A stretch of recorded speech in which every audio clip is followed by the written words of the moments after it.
नमस्कार मित्रों, मैं डॉक्टर राजकुमार रियान सिंधी यूट्यूब चैनल में आप लोगों का पुनः स्वागत करता हूं। हम लोग आदिकाल पढ़ रहे हैं और आदिकाल में वीरगाथात्मक साहित्य का अध्ययन कर रहे हैं या रासो साहित्य का अध्ययन कर रहे हैं। कल हम बताए थे कि रामचंद्र शुक्ल जिन 12 रचनाओं को लेकर वीरगाथा काल का नामकरण रखा था, उन 12 रचनाओं की आज हम लोग विस्तृत जानकारी करेंगे क्रमशः। इसमें सबसे पहले हम लोग जिस कवि को लेते हैं उसका नाम है दलपत विजय।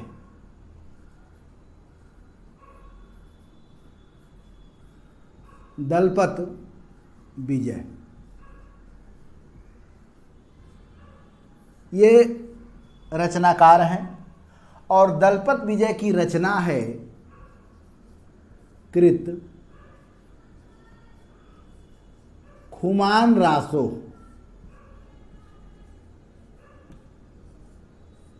ठीक है, इसको आप लोग ब्रैकेट में खद कर सकते हैं। खद, ख माने खुमान रासो, दो माने दलपत विजय, यानी दलपत विजय की रचना है खुमान रासो। खुमान रासो दलपत विजय की रचना है और यह अगर इसकी भाषा की बात करें तो पहले ही हम बता चुके हैं कि जो 12 रचनाएं जिनकी ये चर्चा करते हैं ये सब जो है कि देसी भाषा अपभ्रंश भाषा की रचनाएं थी। अपभ्रंश भाषा के ही देशज शब्दों से इन रचनाओं का निर्माण हुआ था। रामचंद्र शुक्ल इस रचना को यानी खुमान रासो का जो समय माना है, समय, ठीक है, ये समय मानते हैं कि 9वीं सदी में ये रचना लिखी गई होगी। 9वीं सदी में किसका मत है? शुक्ल जी के मत अनुसार, शुक्ल जी का मत है। अरे शुक्ल जी बोले तो रामचंद्र शुक्ल। भाई जब भी कोई अगर कहे शुक्ल जी तो शुक्ल जी एक ही प्रसिद्ध हैं, रामचंद्र शुक्ल। तो इनका समय जो है कि 9वीं शताब्दी में है और इसमें है क्या, मेवाड़ के राजा, मेवाड़ के राजा, ठीक है। नंबर 1 पॉइंट क्या याद किए थे आप लोग? समय। दूसरा पॉइंट क्या इसमें महत्वपूर्ण है कि मेवाड़ के राजा खुमान द्वितीय, खुमान द्वितीय 2 राजा थे, खुमान प्रथम थे, खुमान द्वितीय थे। तो ये खुमान द्वितीय की स्टोरी है, ठीक है। तीसरा इसका पॉइंट सबसे महत्वपूर्ण क्या है कि यह रचना जो है 5000 छंदों में आबद्ध है। याद रखिएगा मित्रों, यह बड़ा महत्वपूर्ण है। 5000, ठीक है, छंदों में आबद्ध है, यानी बहुत बड़ा ग्रंथ इसको कह सकते हैं। 5000 छंदों में आबद्ध है। और इसका तीसरा जो महत्वपूर्ण सबसे पॉइंट है जो आप लोगों को याद करने योग्य है खुमान रासो में, सबसे अच्छा पॉइंट है कि ये पूना संग्रहालय में, याद रखिएगा, ये पूना के संग्रहालय में, ठीक है, ये पूना के संग्रहालय में हस्तलिपि, ठीक है, प्रतियां उपलब्ध है।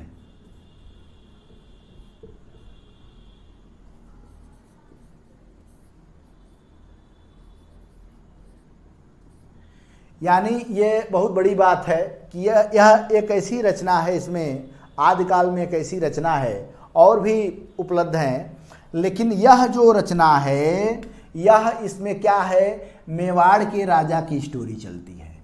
9वीं सदी का ये राजा है, ध्यान, ठीक है, 9वीं की सदी का राजा है। सबसे महत्वपूर्ण पॉइंट क्या है, 5000 छंदों में आबद्ध है। और इसकी जो महत्वपूर्ण पॉइंट है, ये पूना संग्रहालय, जब पूना में जाएंगे तो हस्तलिपि, हाथों से लिखी हुई प्रतियां ये उपलब्ध है।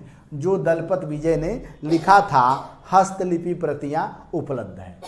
आप लोग इसका शॉर्ट स्क्रीन ले सकते हैं। इसके बाद हम लोग दूसरी रचना के तरफ चलते हैं।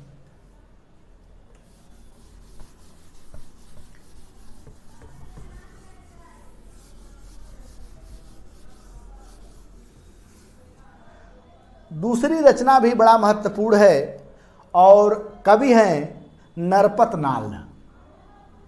याद रखिएगा, नरपत नाल ये कवि हैं, ठीक है।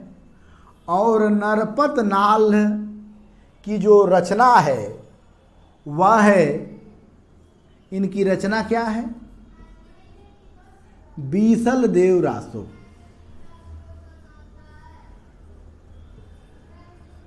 बीसल देव रासो, ठीक है। याद रखिएगा, बीसल देव रासो। अगर आप लोग इस तरह भी आ सकते हैं, पहले रचना का नाम याद कर लीजिए, ब आ न, तो 60 में इसे बन भी करके तैयार कर सकते हैं। नरपत नाल ने जो रचना लिखा, बीसल देव रासो, ठीक है। बीसल देव रासो के समय की अगर हम लोग चर्चा करें, समय, तो रामचंद्र शुक्ल के पुस्तक में समय मिलता है 1212 विक्रम संवती, ठीक है। समय इनका 1212 विक्रम संवत है। और सबसे बड़ी बात क्या है कि ये गेय पद है, गेय पद जो बीसल देव ने लिखा था, ठीक है। जो रचना लिखा था नरपत नाल ने जो बीसल देव रचना लिखा था, तो ये बीसल देव रचना क्या है, गेय पद है। याद रखिएगा, ये बीसल देव रचना गेय पद है। ये कवि हैं, ये इनकी रचना है, ठीक है।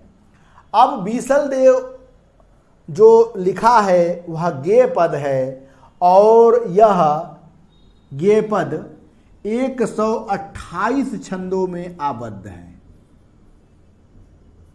128 छंदों में ये बीसल देव रासो आबद्ध है।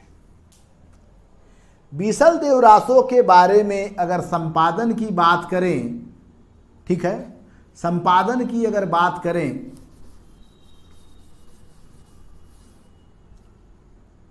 यहां हम बीसल देव रासो लिख रहे हैं क्योंकि ये बीच में रहेगा तो अच्छा रहेगा।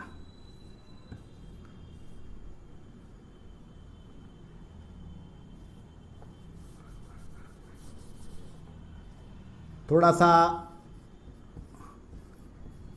बीसल देव रासो ये रचना बीच में कर लीजिए, ठीक है। वो थोड़ा सा हम दिक्कत हो रही थी। और यहाँ पे लेखक का नाम डाल दीजिए, नरपत नाल। अब जैसे काफी सही हो गया, ठीक है।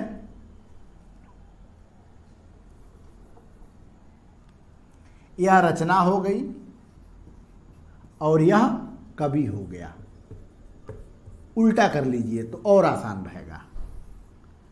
तो मित्रों, क्या क्या अभी हमने बताया कि बीसल देव रासो का जो समय था, बीसल देव रासो का समय क्या था मित्रों? बीसल देव रासो का समय 1212 विक्रम संवत है।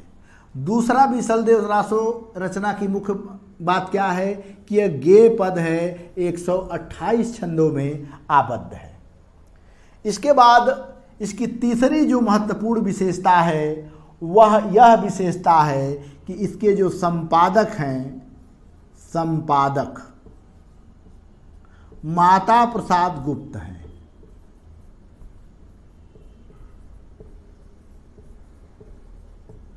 ठीक है, संपादक कौन है बीसल देव के? बीसल देव के संपादक कौन है? माता प्रसाद गुप्त है। अच्छा, इसकी जो कहानी है, इसकी जो कहानी है 4 खंडों में विभक्त है। 4 खंडों में,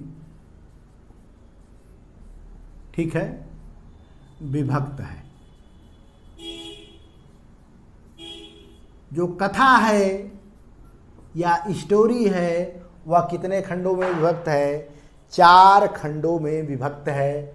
और क्या है, जो बीसल देव हैं, याद रखिए बीसल देव क्या हैं कि बीसल देव सांभर के राजा हैं।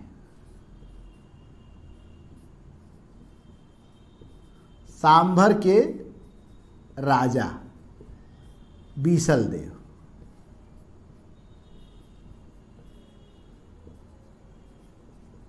कहां के राजा है मित्रों? सांभर के राजा हैं बीसल देव। और इनकी जो रानी है, कौन? रानी, जो रानी है वह मालवा की रानी है। कहां की रानी है? मालवा।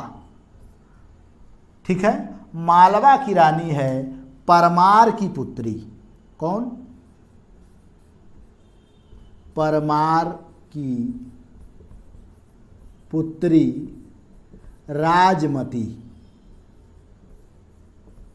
याद रखिएगा मित्रों, मालवा एक राज्य है, वही के राजा परमार हैं। ठीक है, परमार की ये पुत्री है कौन? राजमती। और इन्हीं दोनों की प्रेम कहानी 4 खंडों में विभक्त है। किसकी किसकी? बीसल देव जो सांभर के राजा हैं, और मालवा की राजकुमारी कौन? जो परमार की पुत्री है, राजमती। इसकी प्रेम कहानी इसमें क्या बोलते हैं? विस्तृत है। ठीक है। अच्छा, पहले खंड में दोनों के शादी की चर्चा होती है। किसके? या बीसल देव और राजमती के विवाह का वर्णन है। बीसल देव और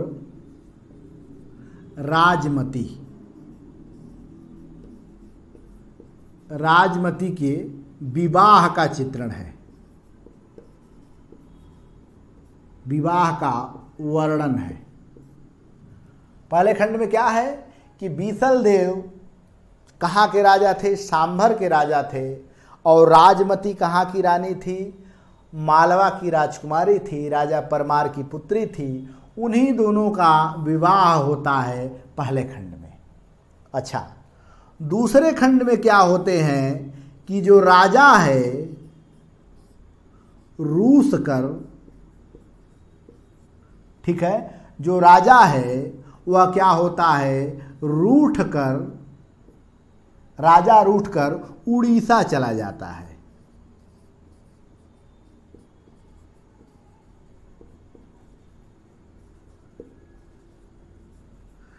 ध्यान रखिएगा मित्रों कि राजा रानी में मनमुटाव हो जाता है किसी वाद पर लेकर, और फिर राजा, कौन राजा? बीसल देव राजा क्या करते हैं कि रूठ कर कहाँ चले जाते हैं? या ध्यान रखिएगा, कहाँ चले जाते हैं? तो उड़ीसा चले जाते हैं। रूठ के कहाँ जाते हैं मित्रों?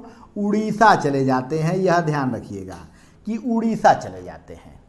और जब उड़ीसा चले जाते हैं तो मान लीजिए जिसका पति ही विदेश चला गया हो तो उसको, रानी को तो विरह वर्णन होगा ही।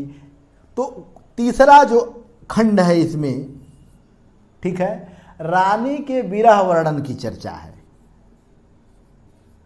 रानी के विरह वर्णन और राजा की वापसी।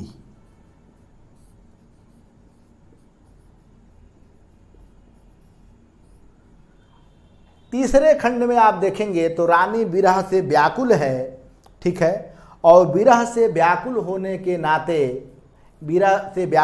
के नाते जब इसका संदेश राजा पाता है तो फिर क्या होता है, राजा अपने राज्य कहाँ, सांभर में पुनः वापस चला आता है। अच्छा, चौथा जो खंड है मित्रों, चौथा खंड में क्या होता है कि भोज अपने पुत्री को घर ले जाते हैं। भोज, कौन भोज?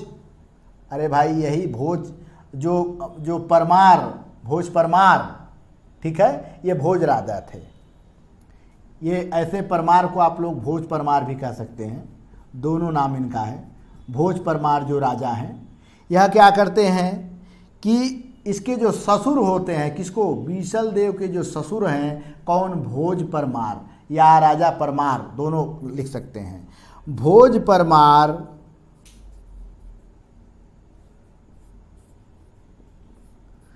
राजमती भोज परमार की क्या है, पुत्री है। राजमती को अपने घर लाते हैं, अपने घर लाते हैं।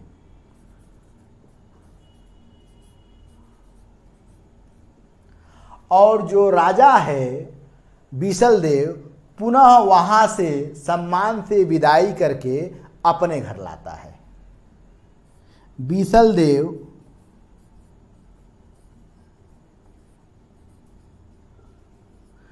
पुनः विदा कराकर अपने राज लाते हैं।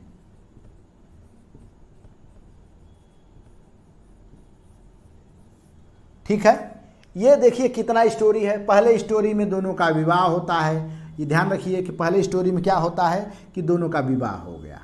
पहला काम विवाह हो गया, दूसरा काम राजा रूठ के उड़ीसा चला गया, तीसरा में रानी का विरह वर्णन हो गया, और चौथा फिर जो भोज परमार थे यानी जो मालवा के राजा थे, अपने पुत्री राजमती को घर लाते हैं और फिर बीसल देव उनको बुलाने के लिए अपने ससुराल जाते हैं और रानी को वापस लेकर आते हैं। यह बात, जैसे यह कहानी है, इसमें नई नई बातें क्या है, नई नई बातें जानने का ज़रूरत है कि यह हिंदी का प्रथम 12 मासा है। ये बड़ा महत्वपूर्ण है। हिंदी का प्रथम 12 मासा,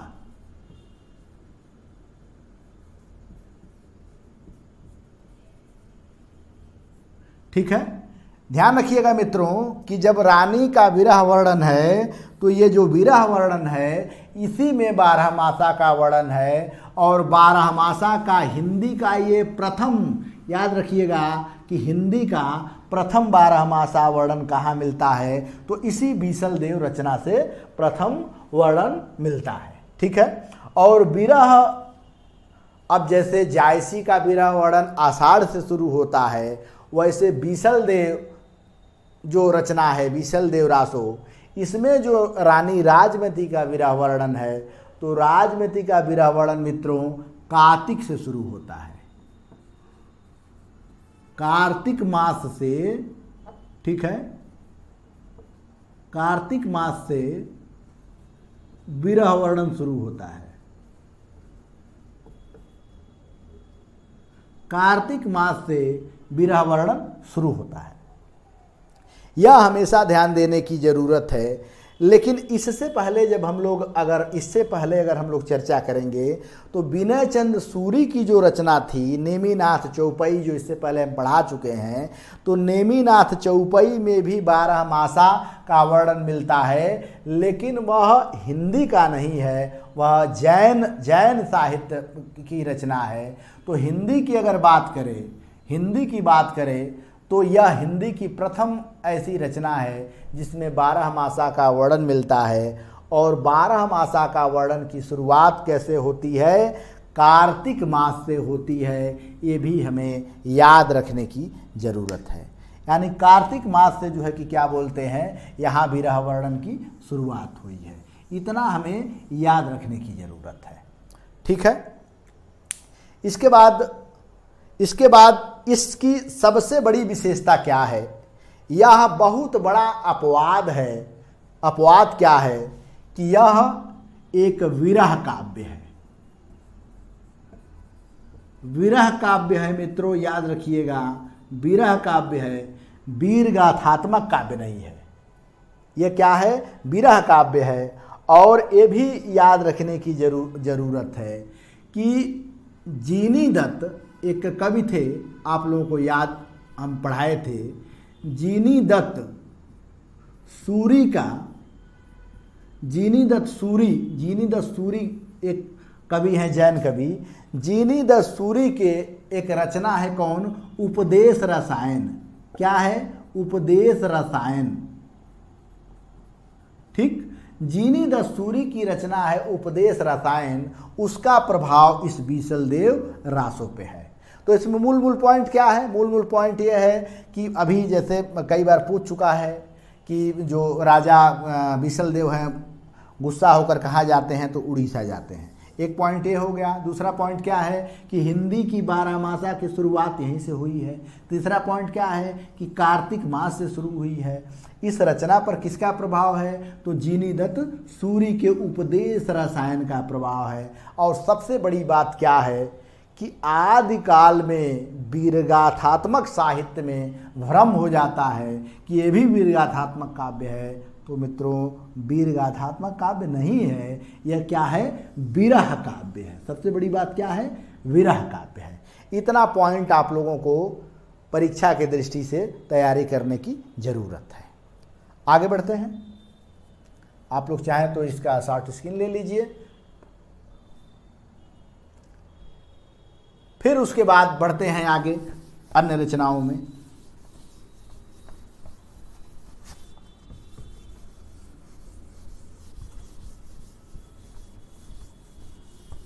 जो मूल पॉइंट हो आप लोग नोट बनाते जाइए, तो उससे जैसे हर चीज सरल हो जाएगा।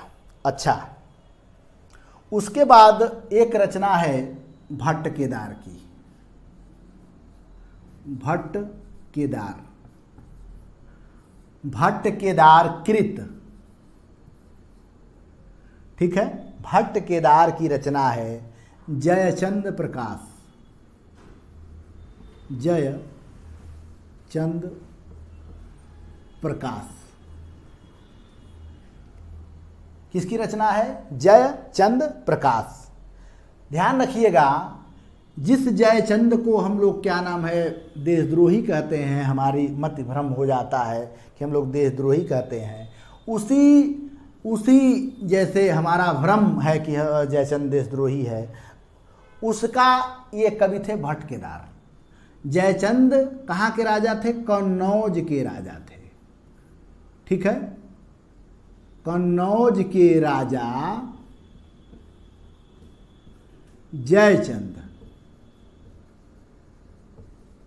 जयचंद का गुणगान है कि कितने अधिक दयालु हैं, कितने महान राजा हैं जयचंद। ठीक है, और एक कवि तो ये ठहरे भट्ट केदार, इन्हीं के राज्य के, किनके? ये राजा जयचंद के राज्य के एक दूसरे कवि थे, उनका नाम था कवि मधुकर, या मधुकर कवि दोनों कह सकते हैं। ठीक है, मधुकर कवि के नाम से कवि मधुकर दोनों कह सकते हैं। इनकी एक रचना है, रचना का क्या नाम है? जय मयंक जस चंद्रिका।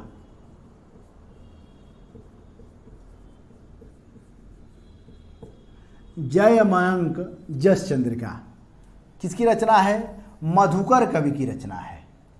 ठीक है, मधुकर कवि की रचना है। और मधुकर कवि की रचना की सबसे बड़ी विशेषता क्या है कि इसमें भी यहीं के राजा, कन्नौज के ही राजा की चर्चा की गई है, जयमंक जस चंद्रिका में। तो इन दोनों को आप लोग याद रखिएगा, क्योंकि पृथ्वीराज चौहान जो पृथ्वीराज रासो लिखे हैं, ठीक है, चंद बरदाई अगर उसका कवि था, क्या बोलते हैं, पृथ्वीराज चौहान का कवि था, तो उसके विरोधी जो जयचंद थे उनके दो कवि थे।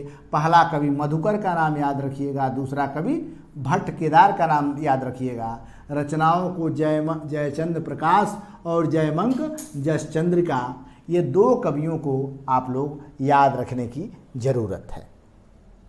इसके बाद हम लोग आगे बढ़ते हैं। अब सबसे महत्वपूर्ण कवि, जिस महत्वपूर्ण कवि की हम लोग चर्चा करने जा रहे हैं, जो बहुत ही महान कवि के रूप में जाने जाते हैं, वह है जगनिक। जगनिक, ठीक है। और जगनिक कृत इनकी रचना कौन है? परमाल रासो।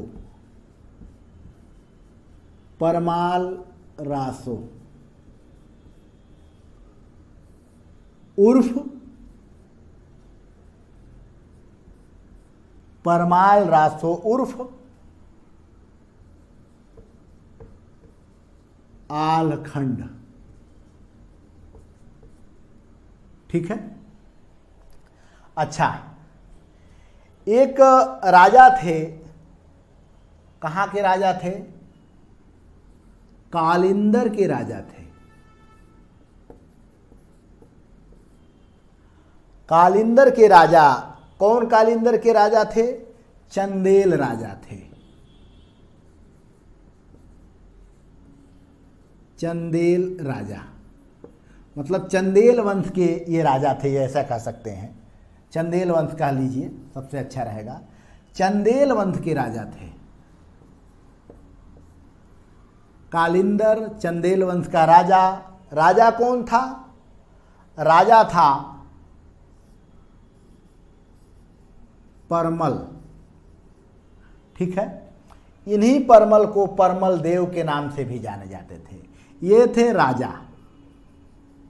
कौन राजा? परमल। और इसी चंदेल वंश की जो एक और नाम है मलहना, ये रानी थी। ध्यान रखिएगा मित्रों कि कालिंदर एक स्थान है, राज्य, उसी राज्य में चंदेल वंश है। चंदेल वंश के राजा हैं परमल या परमाल देव, और इनकी रानी है मलहाना। मलहाना क्या है? रानी है। ये दोनों राजा रानी के ही राज्य में दो वीर सपूत रहते थे। ध्यान रखिएगा, एक का नाम था आल्हा, जो आल थे, और दूसरे का नाम था, ठीक है, ऊदल।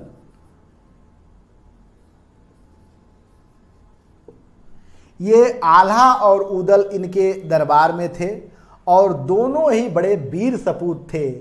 आल्हा, ठीक है, आल्हा की जो रानी थी इसका नाम था सोनवा। सोनवा ये रानी थी।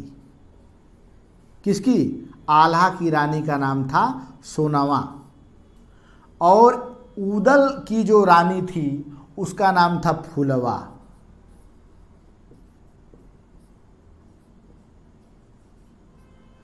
तो जो ये आल्हा की रानी का नाम क्या था? सोनवा था।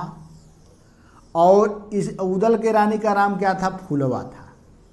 इन दोनों की प्रेम कहानी फिर राजा परमल और मलहना का रक्षा करना और चंदेल वंश के राजा रानी का सुरक्षा करना ही ये आल्ह और ऊदल का सबसे बड़ा, क्या बोलते हैं, इनका योगदान था। इन्हीं दोनों की कहानी बहुत ही जैसे प्रसिद्ध हुई बाद में, और प्रसिद्ध इस तरह होती है कि इन दोनों की प्रसिद्धि क्या क्या है। यह जो रचना है, कौन? परमाल रासो, ठीक है। परमाल रासो में इन्हीं दो वीरों की कथा है। किन दो वीरों की? आल्हा और ऊदल की कथा है। अच्छा, इसमें पॉइंट नोट करते जाइए। अगर ए में लिखेंगे तो 36 खंडों में विभक्त है। 36 खंडों में विभक्त है। पहला पॉइंट देखिए कि 36 खंडों में विभक्त है।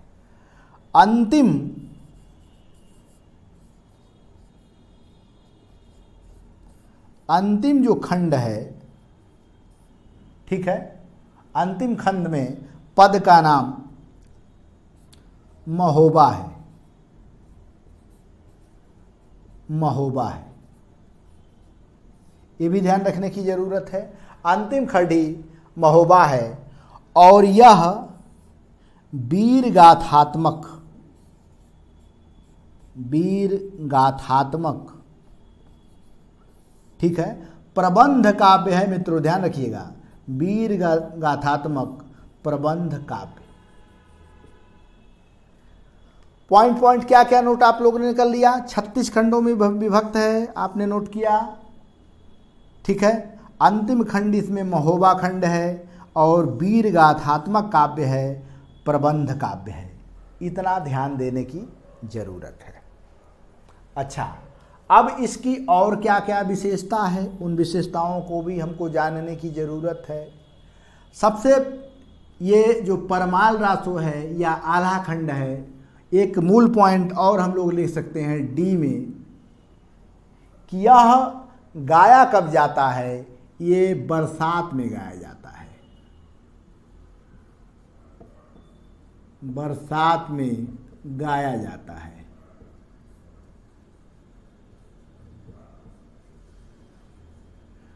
ठीक है, बरसात में इसको गाया जाता है और जो गाते हैं, गाने वाले को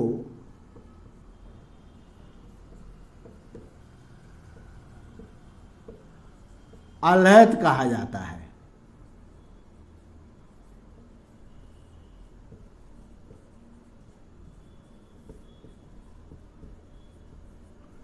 सबसे पॉइंट क्या क्या है, कब गाया जाता है मित्रों? बरसात में, ध्यान रखने की जरूरत है।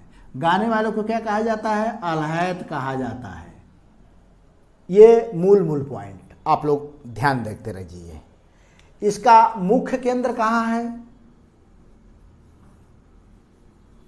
मुख्य केंद्र, अगर मुख्य केंद्र की बात करें तो बांसवाड़ा इसका मुख्य केंद्र है, बांसवाड़ा इसका मुख्य केंद्र है। यह भी ध्यान रखने की जरूरत है।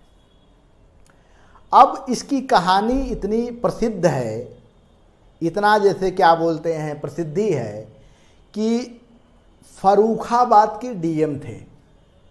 कहाँ के थे?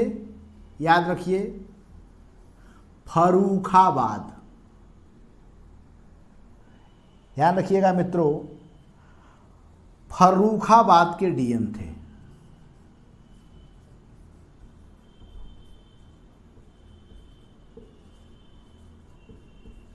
डीएम कहाँ के डीएम थे? फर्रुखाबाद के।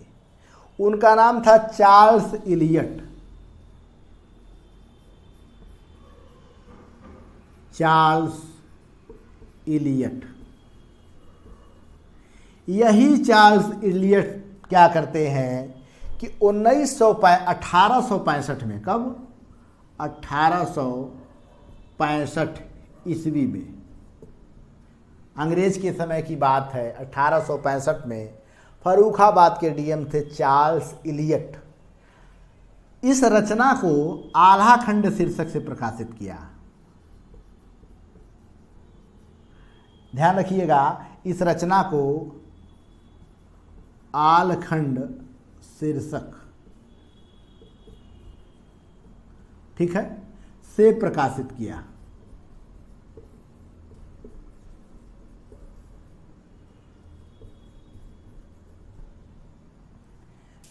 पहले बार जब ये छपा तो कब किस नाम से छपता है? आल्हा खंड शीर्षक नाम से छपता है। और ध्यान रखिए, उसको प्रकाशित कराने वाला कौन है? चार्ल्स इलियट हैं। कहाँ के हैं? फर्रुखाबाद के डीएम हैं, छोटे मोटे पद पे नहीं है, डीएम है। अच्छा, इसके बाद जब यह रचना बड़ा प्रसिद्ध हो गई, इनके छपवाने के बाद, आल्हा खंड शीर्षक के बाद, फिर ध्यान गया श्याम सुंदर दास जी का। श्याम सुंदर दास, श्याम सुंदर दास, श्याम सुंदर दास ने क्या किया कि नागरी प्रचारणी सभा द्वारा, कहाँ, नागरी प्रचारणी सभा द्वारा परमाल रासो नाम से प्रकाशित किया। परमाल रासो के नाम से प्रकाशित किया। अब देखिए मित्रों, कितनी बड़ी बात है कि सबसे पहले आला खंड में आता है, लेकिन यह चर्चा करें कि परमाल रासों से किसने संपादन किया, किसने प्रकाशित कराया, तो मित्रों ध्यान रखिएगा, श्याम सुंदर दास। श्याम सुंदर दास ऐसे व्यक्ति हैं जो परमाल रासों से प्रकाशित कराते हैं। और ये भी ध्यान दीजिएगा कि यह जो फर्रुखाबाद के डीएम थे चार्ल्स इलियट ने क्या किया, जो चार्ल्स इलियट थे बाद में अनुरोध किए। क्या अनुरोध किए? एक नाम है W वाटरफील्ड, W वाटरफील्ड, ठीक है।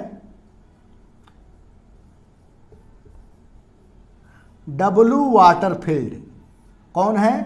W वाटरफील्ड क्या करते हैं कि चार्ल्स इलियट के अनुरोध पे W वाटरफील्ड क्या करते हैं कि अंग्रेजी में अनुवाद करते हैं, अंग्रेजी में अनुवाद करते हैं।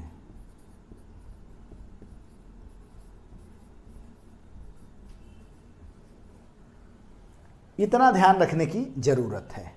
अंग्रेजी में किसने अनुवाद कराया? W वाटरफील्ड ने अंग्रेजी में अनुवाद किया। किसने अनुवाद कराया था? चार्ल्स इलियट ने। इतनी बातें इसमें जानकारी होना चाहिए। फिर जॉर्ज गिर्सियन क्या करते हैं? जॉर्ज गिर्सियन का तो नाम आप लोग जानते ही हैं। जॉर्ज गिर्सियन क्या करते हैं? गिर्सियन साहब 1923 में, गिर्सियन महोदय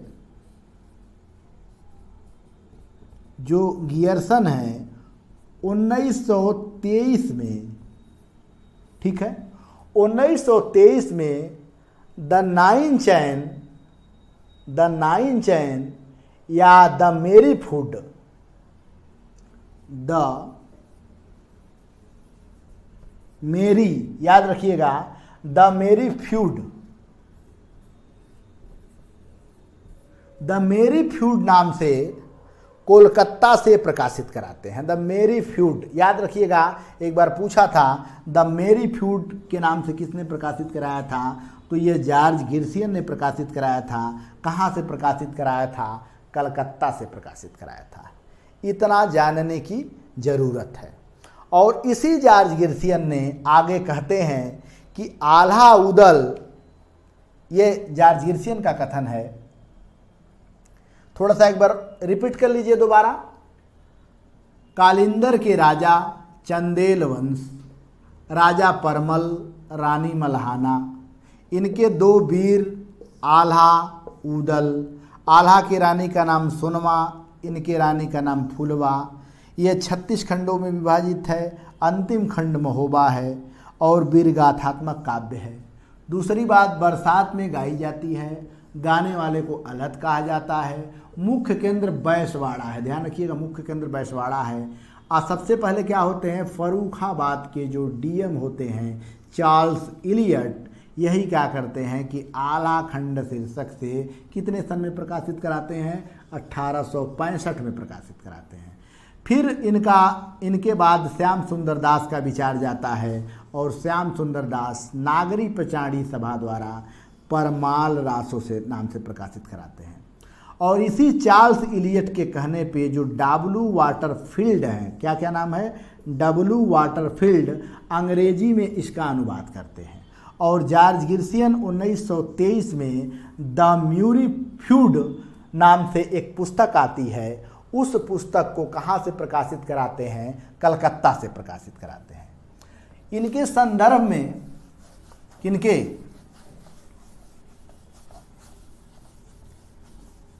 ये परमाल रासों के संदर्भ में जॉर्ज गिर्सियन का कथन बड़ा ही महत्वपूर्ण है, ये जानने लायक है।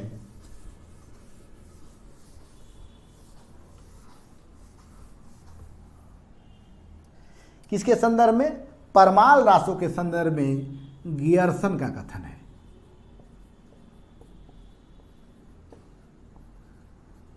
कथन क्या कहते हैं? ये कहते हैं कि आल्हा और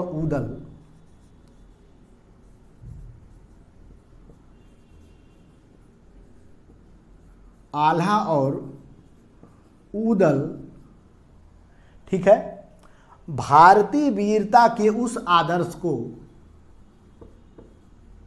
भारतीय वीरता के उस आदर्श को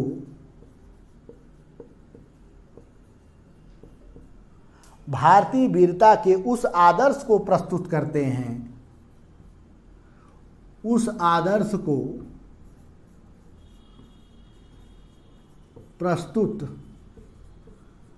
करते हैं, ठीक है, जिसे धीर वीर कहा जाता है, जिसे धीर वीर कहा जाता है। ये किसके संदर्भ में कथन है? गियर्सन ने कहा है आल्हा रूदल के संदर्भ में। और इसी में प्रसिद्ध रचना है कि 12 बरस ले कुकुर जिए, याद रखिएगा मित्रों, 12 बरस, ठीक है, 12 बरस ले कुकर, 12 बरस ले कुकर जिए और 13वें जिए सियार,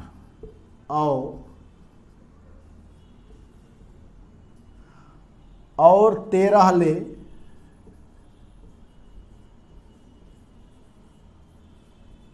जिए सियार, 12 बरस ले कुकुर जिए और जिए हमें, और 13 ले जिए सियार, बरिस 18 छतरी जिए, बरस, ठीक है, बरस 18 छतरी जिए, बरस 18 छतरी जिए, आगे जीवन है धिक्कार।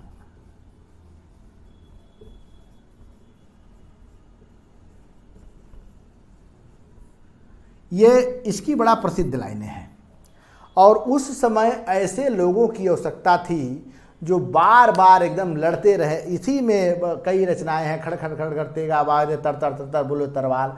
ये लोग खूब लड़ाई करते हैं मित्रों। और आल्हा रूदल के बारे में इतनी कहानियां फैल गई थी कि पृथ्वीराज चौहान, हमें लग रहा है कि धीरे धीरे पक रहा था इन कहानियों से। और आल्हा रूदल दोनों की हत्या कराने वाला या दोनों को मारने वाला पृथ्वीराज चौहान था। पृथ्वीराज चौहान ने इन दोनों वीरों को अंत तो कर दिया, लेकिन इनकी जो चर्चा फैल गई थी चारों तरफ, उसका अंत जैसे पृथ्वीराज चौहान नहीं कर पाए। ठीक है, तो इन जो रचनाएं, अभी जो रचनाएं हम लोग पढ़े हैं, ये रचनाएं भारतीय आदर्श को एक तरह से प्रस्तुत करती हैं। जो गियर्सन ने कहा है कि आल्हा रूदल भारतीय वीरता के उस आदर्श को प्रस्तुत करते हैं जिसे धीर वीर कहा जाता है, जिसे धीर वीर कहा जाता है, उस आदर्श को प्रस्तुत करते हैं। तो आज का वीडियो मित्र बस यहीं पे समाप्त होता है। इसके बाद आप लोग बने रहिए, आदिकाल में हम लोग विस्तृत चर्चा कर रहे हैं। फिर हम लोग कल मिलते हैं। बहुत बहुत धन्यवाद।